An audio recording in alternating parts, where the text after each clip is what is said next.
अस्सलाम वालेकुम। आज की कहानी सनमी मामा भालू का शहद का राज।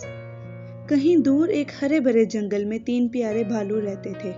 बाबा भालू जो समझदार और मजबूत थे, सनमी मामा भालू जो नहायत मेहरबान और अक्लमंद थी, और छोटी सी बैरी भालू जो खेलने कूदने की बहुत शौकीन थी मगर थोड़ी सी जिद्दी थी। एक दिन सुबह सवेरे सनमी मामा भालू ने शहद जमा करने के लिए जंगल जाने का इरादा किया। बैरी भालू भी साथ जाने की जिद करने लगी। नहीं बेटा, अभी तुम छोटी हो, शहद के छत्तों के पास जाना खतरनाक हो सकता है, मामा भालू ने नरमी से समझाया। मगर बैरी भालू छुप कर पीछे पीछे चल दी। जब वो सब एक बड़े दरख्त के करीब पहुंचे, मामा भालू ने शहद निकालना शुरू किया, लेकिन अचानक बैरी भालू ने शोर मचाना शुरू कर दिया। शोर सुनकर मक्खियों का गोल निकल आया और सबको भागना पड़ा। वापस घर पहुंचकर बाबा भालू ने बैरी भालू से कहा, देखा बेटा, मामा ने मना किया था ना, हमें बड़ों की बात माननी चाहिए क्योंकि वो हमारे भले के लिए होती है।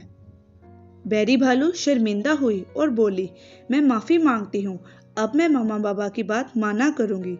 उस दिन के बाद बैरी भालू ने कभी जिद नहीं की और हमेशा बड़ों की बात गौर से सुनी। तो बच्चों, इस कहानी से हमें क्या सबक मिलता है? बच्चों को बड़ों की बात माननी चाहिए क्योंकि उनके पास तजर्बा होता है और वो हमें हमेशा नुकसान से बचाना चाहते हैं। तो बच्चों, आज हम सब एक वादा करते हैं कि हम हमेशा अपने बड़ों की बातें माना करेंगे।